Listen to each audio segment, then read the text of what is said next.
Paper 19, the Co-ordinate Trinity-origin Beings. This paradise group, designated the Co-ordinate Trinity-origin Beings, embraces the Trinity Teacher Sons, also classed among the Paradise Sons of God, 3 groups of high superuniverse administrators, and the somewhat impersonal category of the Inspired Trinity Spirits. Even the Havona Natives may properly be included in this classification of Trinity personalities, along with numerous groups of beings resident on Paradise. Those Trinity origin beings to be considered in this discussion are: Number 1, Trinity Teacher Sons. Number 2, Perfectors of Wisdom. Number 3, Divine Counselors. Number 4, Universal Censors. Number 5, Inspired Trinity Spirits. Number 6, Havona Natives. Number 7, Paradise Citizens. Accepting the Trinity Teacher Sons and possibly the Inspired Trinity Spirits, these groups are of definite numbers. Their creation is a finished and past event. The Trinity Teacher Sons. Of all the high orders of celestial personalities revealed to you, the Trinity Teacher Sons alone act in a dual capacity. By origin of Trinity nature, in function, they are almost wholly devoted to the services of divine sonship. They are the liaison beings who bridge the universe gulf between Trinity and dual origin personalities. While the stationary sons of the Trinity are of completed numbers, the Teacher Sons are constantly increasing. What the final number of Teacher Sons will be, I do not know. I can, however, state that, at the last periodic report to UVersa, the Paradise records indicated 21,001,624,821 of these sons in service. These beings are the only group of the sons of God revealed to you whose origin is in the Paradise Trinity.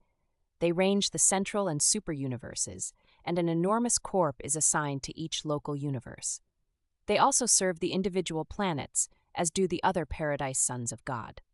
Since the scheme of the grand universe is not fully developed, large numbers of Teacher Sons are held in the reserves on Paradise, and they volunteer for emergency duty and unusual service in all divisions of the grand universe, on the lone worlds of space, in the local and super-universes, and on the worlds of Havona. They also function on Paradise, but it will be more helpful to postpone their detailed consideration until we come to the discussion of the Paradise Sons of God. In this connection, however, it may be noted that Teacher Sons are the supreme coordinating personalities of Trinity origin. In such a far-flung universe of universes, there is always great danger of succumbing to the error of the circumscribed viewpoint, to the evil inherent in a segmentalized conception of reality and divinity. For example, the human mind would ordinarily crave to approach the cosmic philosophy portrayed in these revelations by proceeding from the simple and the finite to the complex and the infinite, from human origins to divine destinies. But that path does not lead to spiritual wisdom. Such a procedure is the easiest path to a certain form of genetic knowledge, but at best it can only reveal man's origin. It reveals little or nothing about his divine destiny. Even in the study of man's biologic evolution on Urantia, there are grave objections to the exclusive historic approach to his present-day status and his current problems. The true perspective of any reality problem, human or divine, terrestrial or cosmic, can be had only by the full and unprejudiced study and correlation of 3 phases of universe reality: origin, history, and destiny. The proper understanding of these 3 experiential realities affords the basis for a wise estimate of the current status. When the human mind undertakes to follow the philosophic technique of starting from the lower to approach the higher, whether in biology or theology, it is always in danger of committing 4 errors of reasoning. Number 1. It may utterly fail to perceive the final and completed evolutionary goal of either personal attainment or cosmic destiny. Number 2. It may commit the supreme philosophical blunder by oversimplifying cosmic evolutionary experiential reality, thus leading to the distortion of facts, to the perversion of truth, and to the misconception of destinies. Number 3. The study of causation is the perusal of history, but the knowledge of how a being becomes does not necessarily provide an intelligent understanding of the present status and true character of such a being. Number 4. History alone fails adequately to reveal future development, destiny. Finite origins are helpful, but only divine causes reveal final effects. Eternal ends are not shown in time beginnings. The present can be truly interpreted only in the light of the correlated past and future. Therefore, because of these and for still other reasons, do we employ the technique of approaching man and his planetary problems by embarkation on the time-space journey from the infinite, eternal, and divine paradise source and center of all personality reality and all cosmic existence. The Perfectors of Wisdom. The Perfectors of Wisdom are a specialized creation of the Paradise Trinity designed to personify the wisdom of divinity in the superuniverses. There are exactly 7 billion of these beings in existence, and 1 billion are assigned to each of the 7 superuniverses. In common with their coordinates, the Divine Counselors and the Universal Censors, the Perfectors of Wisdom pass through the wisdom of Paradise, of Havona, and except for Divinington, of the Father's Paradise spheres. After these experiences, the Perfectors of Wisdom were permanently assigned to the service of the Ancients of Days. They serve neither on Paradise nor on the worlds of the Paradise Havona circuits. They are wholly occupied with the administration of the superuniverse governments. Wherever and whenever a Perfector of Wisdom functions, there and then divine wisdom functions. There is actuality of presence and perfection of manifestation in the knowledge and wisdom represented in the doings of these mighty and majestic personalities. They do not reflect the wisdom of the Paradise Trinity, they are that wisdom. They are the sources of wisdom for all teachers in the application of universe knowledge. They are the fountains of discretion and the wellsprings of discrimination to the institutions of learning and discernment in all universes. Wisdom is twofold in origin, being derived from the perfection of divine insight inherent in perfect beings and from the personal experience acquired by evolutionary creatures. The Perfectors of Wisdom are the divine wisdom of the Paradise perfection of deity insight. Their administrative associates on Uversa, the mighty messengers, those without name and number, and those high in authority, when acting together, are the universe wisdom of experience. A divine being can have perfection of divine knowledge. An evolutionary mortal can sometime attain perfection of ascendant knowledge, but neither of these beings alone exhausts the potentials of all possible wisdom. Accordingly, whenever in the conduct of the superuniverse it is desired to achieve the maximum of administrative wisdom, these perfectors of the wisdom of divine insight are always associated with those ascendant personalities who have come up to the high responsibilities of superuniverse authority through the experiential tribulations of evolutionary progression. The Perfectors of Wisdom will always require this complement of experiential wisdom for the completion of their administrative sagacity. But it has been postulated that a high and hitherto unattained level of wisdom may possibly be achieved by the Paradise Finalators after they are sometime inducted into the 7th stage of spirit existence. If this inference is correct, then would such perfected beings of evolutionary ascent undoubtedly become the most effective universe administrators ever to be known in all creation. I believe that such is the high destiny of Finalators. The versatility of the Perfectors of Wisdom enables them to participate in practically all of the celestial services of the ascendant creatures. The Perfectors of Wisdom and my order of personality, the Divine Counselors, together with the Universal Censors, constitute the highest orders of beings who may and do engage in the work of revealing truth to the individual planets and systems, whether in their earlier epochs or when settled in light and life. From time to time, we all make contact with the service of the ascending mortals, from an initial life planet on up through a local universe and the superuniverse, particularly the latter. The Divine Counselors. These Trinity-origin beings are the counsel of deity to the realms of the 7 superuniverses. They are not reflective of the divine counsel of the Trinity. They are that counsel. There are 21 billion counselors in service, and 3 billion are assigned to each superuniverse. Divine counselors are the associates and equals of the Universal Censors and the Perfectors of Wisdom, from 1 to 7 counselors being associated with each of these latter personalities. All 3 orders participate in the government of the Ancients of Days, including major and minor sectors in the local universes and constellations, and in the councils of the local system sovereigns.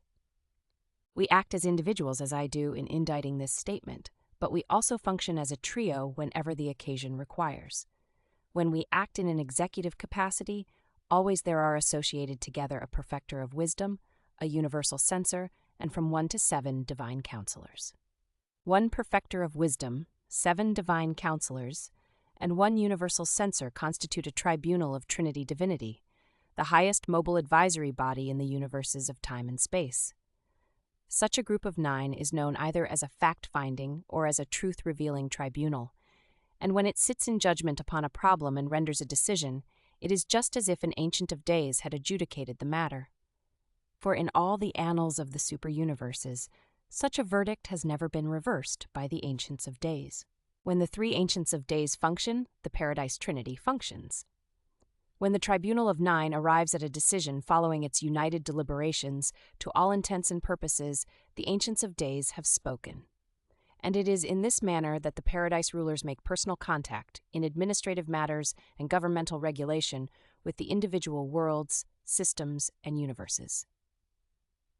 Divine Counselors are the perfection of the Divine Council of the Paradise Trinity. We represent, in fact, are the Council of Perfection.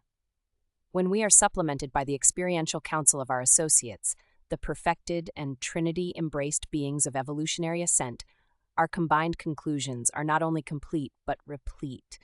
When our united counsel has been associated, adjudicated, confirmed, and promulgated by a universal censor, it is very probable that it approaches the threshold of universal totality. Such verdicts represent the nearest possible approach to the absolute attitude of deity within the time-space limits of the situation involved and the problem concerned. 7 Divine Counselors in liaison with a trinitized evolutionary trio, a mighty messenger, 1 high in authority, and 1 without name and number, represent the nearest superuniverse approach to the union of the human viewpoint and the divine attitude on near paradisiacal levels of spiritual meanings and reality values. Such close approximation of the united cosmic attitudes of the creature and the creator is only surpassed in the Paradise Bestowal Sons, who are, in every phase of personality experience, God and man. The Universal Censors. There are exactly 8 billion universal censors in existence. These unique beings are the judgment of deity. They are not merely reflective of the decisions of perfection, they are the judgment of the Paradise Trinity. Even the Ancients of Days do not sit in judgment except in association with the universal censors. 1 censor is commissioned on each of the billion worlds of the central universe, being attached to the planetary administration of the resident Eternal of Days. Neither Perfectors of Wisdom nor Divine Counselors are thus permanently attached to the Havona administrations, nor do we altogether understand why universal censors are stationed in the central universe. Their present activities hardly account for their assignment in Havona, and we therefore suspect that they are there in anticipation of the needs of some future universe age in which the Havona population may partially change. 1 billion censors are assigned to each of the 7 superuniverses, both in an individual capacity and in association with Perfectors of Wisdom and Divine Counselors. They operate throughout all divisions of the 7 superuniverses. Thus, the censors act on all levels of the grand universe, from the perfect worlds of Havona to the councils of the system sovereigns, and they are an organic part of all dispensational adjudications of the evolutionary worlds. Whenever and wherever a universal censor is present, then and there is the judgment of deity. And since the censors always render their verdicts in liaison with Perfectors of Wisdom and Divine Counselors, such decisions embrace the united wisdom, counsel, and judgment of the Paradise Trinity. In this juridical trio, the Perfector of Wisdom would be the I was, the Divine Counselor the I will be, but the Universal Censor is always I am. The censors are universe-totaling personalities. When 1,000 witnesses have given testimony, or 1,000,000, when the voice of wisdom has spoken and the counsel of divinity has recorded, when the testimony of ascendant perfection has been added, then the censor functions, and there is immediately revealed an unerring and divine totaling of all that has transpired, and such a disclosure represents the divine conclusion, the sum and substance of a final and perfect decision. Therefore, when a censor has spoken, no one else may speak, for the censor has depicted the true and unmistakable total of all that has gone before. When he speaks, there is no appeal. Most fully do I understand the operation of the mind of a perfecter of wisdom, but I certainly do not fully comprehend the working of the adjudicating mind of a universal censor. It appears to me that the censors formulate new meanings and originate new values from the association of the facts, truths, and findings presented to them in the course of an investigation of universe affairs. It seems probable that the universal censors are able to bring forth original interpretations of the combination of perfect creator insight and the perfected creature experience. This association of paradise perfection and universe experience undoubtedly eventuates a new value in ultimates. But this is not the end of our difficulties regarding the working of the minds of the universal censors. Having made due allowances for all that we know or conjecture about the functioning of a censor in any given universe situation, we find that we are still unable to predict decisions or to forecast verdicts. We very accurately determine the probable result of the association of creator attitude and creature experience. But such conclusions are not always accurate forecasts of censor disclosures. It seems likely that the censors are in some manner in liaison with the deity absolute. We are otherwise unable to explain many of their decisions and rulings. Perfectors of wisdom, divine counselors, and universal censors, together with the 7 orders of supreme Trinity personalities, constitute those 10 groups which have been sometimes designated stationary sons of the Trinity. Together they comprise the grand core of Trinity administrators, rulers, executives, advisors, counselors, and judges. Their numbers slightly exceed 37 billion. 2,070,000,000 are stationed in the central universe and just over 5 billion in each superuniverse. It is very difficult to portray the functional limits of the stationary sons of the Trinity. It would be incorrect to state that their acts are finite limited, for there are transactions of superuniverse record which indicate otherwise. They act on any level of universe administration or adjudication that may be required by time-space conditions, and that pertains to the past, present, and future evolution of the Master Universe. Inspired Trinity Spirits? I will be able to tell you very little concerning the Inspired Trinity Spirits, for they are one of the few holy secret orders of beings in existence, secret, no doubt, because it is impossible for them fully to reveal themselves even to those of us whose origin is so near the source of their creation. They come into being by the act of the Paradise Trinity and may be utilized by any one or two of the deities as well as by all 3. We do not know whether these spirits are of completed numbers or are constantly increasing, but we incline to the belief that their number is not fixed. We fully understand neither the nature nor the conduct of the inspired spirits. They may possibly belong to the category of superpersonal spirits. They seem to operate over all known circuits and appear to act well nigh independently of time and space. But we know little about them, except as we deduce their character from the nature of their activities, the results of which we certainly observe here and there in the universes. Under certain conditions, these inspired spirits can individualize themselves sufficiently for recognition by beings of Trinity origin. I have seen them, but it would never be possible for the lower orders of celestial beings to recognize one of them. Certain circumstances also arise from time to time in the conduct of the evolving universes, in which any being of Trinity origin may directly employ these spirits in the furtherance of his assignments.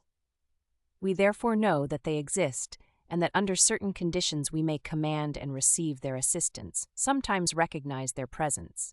But they are not a part of the manifest and definitely revealed organization entrusted with the conduct of the time-space universes before such material creations are settled in light and life. They have no clearly discernible place in the present economy or administration of the evolving 7 superuniverses. They are a secret of the Paradise Trinity. The Melchizedeks of Nebadon teach that inspired Trinity spirits are destined, sometime in the eternal future, to function in the places of the solitary messengers, whose ranks are slowly but certainly being depleted by their assignment as associates of certain types of Trinitized sons. The inspired spirits are the solitary spirits of the universe of universes. As spirits, they are very much like the solitary messengers, except that the latter are distinct personalities. We obtain much of our knowledge of the inspired spirits from the solitary messengers, who detect their nearness by virtue of an inherent sensitivity to the presence of the inspired spirits, which functions just as unfailingly as a magnetic needle points to a magnetic pole. When a solitary messenger is near an inspired Trinity spirit, he is conscious of a qualitative indication of such a divine presence and also of a very definite quantitative registration, which enables him actually to know the classification or number of the spirit presence or presences. I may relate a further interesting fact. When a solitary messenger is on a planet whose inhabitants are indwelt by thought adjusters, as on Urantia, he is aware of a qualitative excitation in his detection sensitivity to spirit presence. In such instances, there is no quantitative excitation, only a qualitative agitation. When on a planet to which adjusters do not come, contact with the natives does not produce any such reaction. This suggests that thought adjusters are in some manner related to or are connected with the inspired spirits of the Paradise Trinity. In some way, they may possibly be associated in certain phases of their work, but we do not really know. They both originate near the center and source of all things, but they are not the same order of being. Thought adjusters spring from the Father alone. Inspired spirits are the offspring of the Paradise Trinity. The inspired spirits do not apparently belong to the evolutionary scheme of the individual planets or universes, and yet they seem to be almost everywhere. Even as I am engaged in the formulation of this statement, my associated solitary messenger's personal sensitivity to the presence of this order of spirit indicates that there is with us at this very moment, not over 25 feet away, a spirit of the inspired order and of the third volume of Power Presence. The third volume of Power Presence suggests to us the probability that 3 inspired spirits are functioning in liaison. Of more than 12 orders of beings associated with me at this time, the solitary messenger is the only one aware of the presence of these mysterious entities of the Trinity. And further, while we are thus apprised of the nearness of these divine spirits, we are all equally ignorant of their mission. We really do not know whether they are merely interested observers of our doings, or whether they are, in some manner unknown to us, actually contributing to the success of our undertaking. We know that the Trinity Teacher Sons are devoted to the conscious enlightenment of universe creatures. I have arrived at the settled conclusion that the inspired Trinity spirits, by superconscious techniques, are also functioning as teachers of the realms. I am persuaded that there is a vast body of essential spiritual knowledge, truth indispensable to high spiritual attainment, which cannot be consciously received. Self-consciousness would effectively jeopardize the certainty of reception.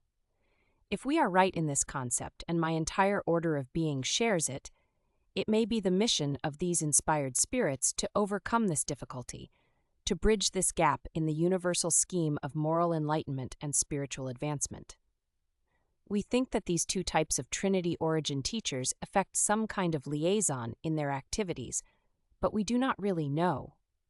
On the superuniverse training worlds and on the eternal circuits of Havona, I have fraternized with the perfecting mortals, spiritualized and ascendant souls from the evolutionary realms, but never have they been aware of the inspired spirits, which ever and anon the powers of detection resident in the solitary messengers would indicate were very near us. I have freely conversed with all orders of the sons of God, high and low, and they likewise are unconscious of the admonitions of the inspired Trinity spirits.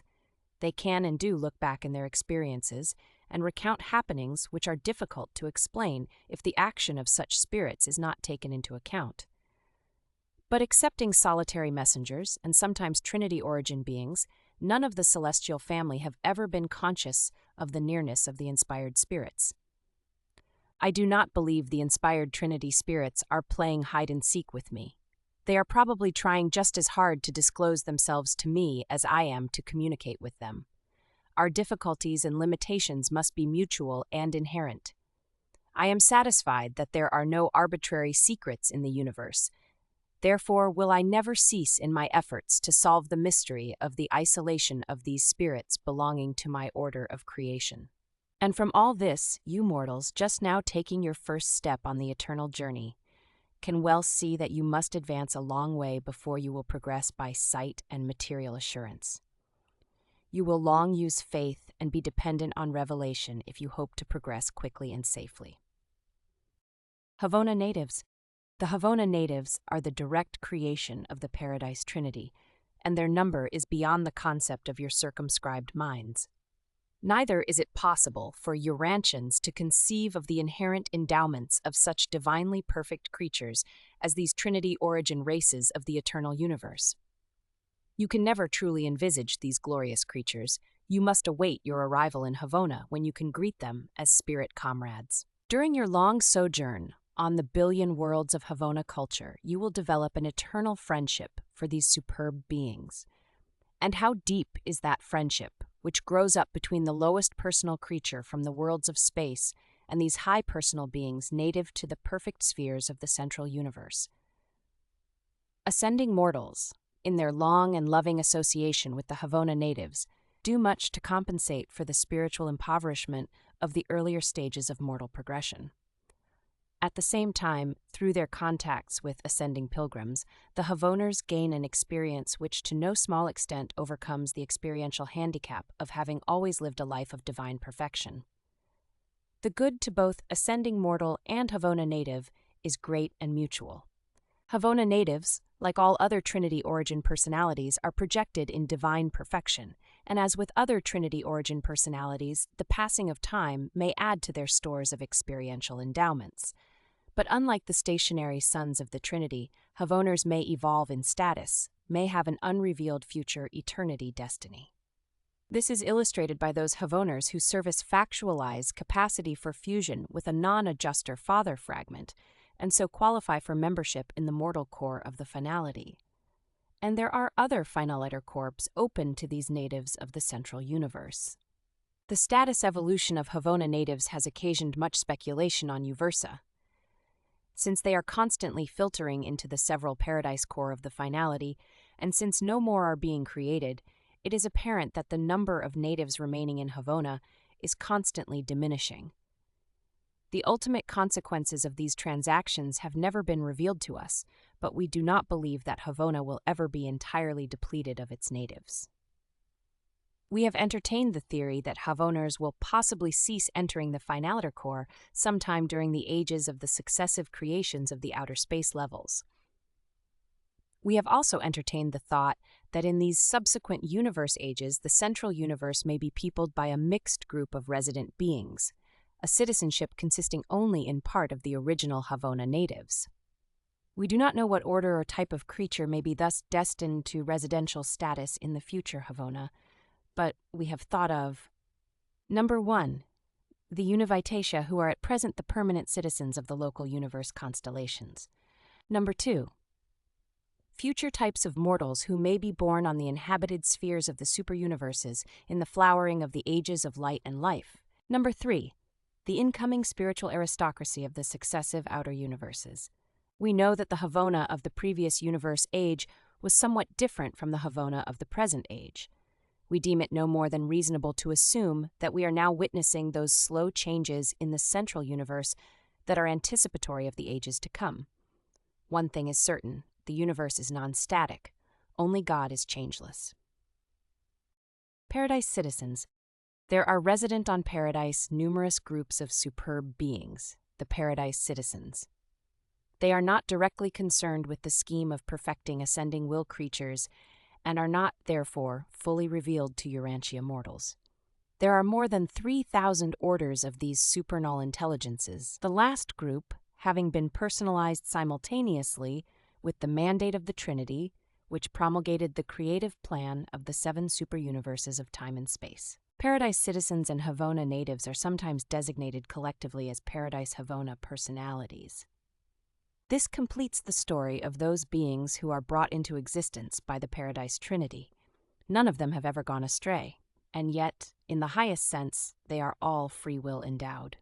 Trinity-origin beings possess prerogatives of transit, which make them independent of transport personalities, such as seraphim. We all possess the power of moving about freely and quickly in the universe of universes.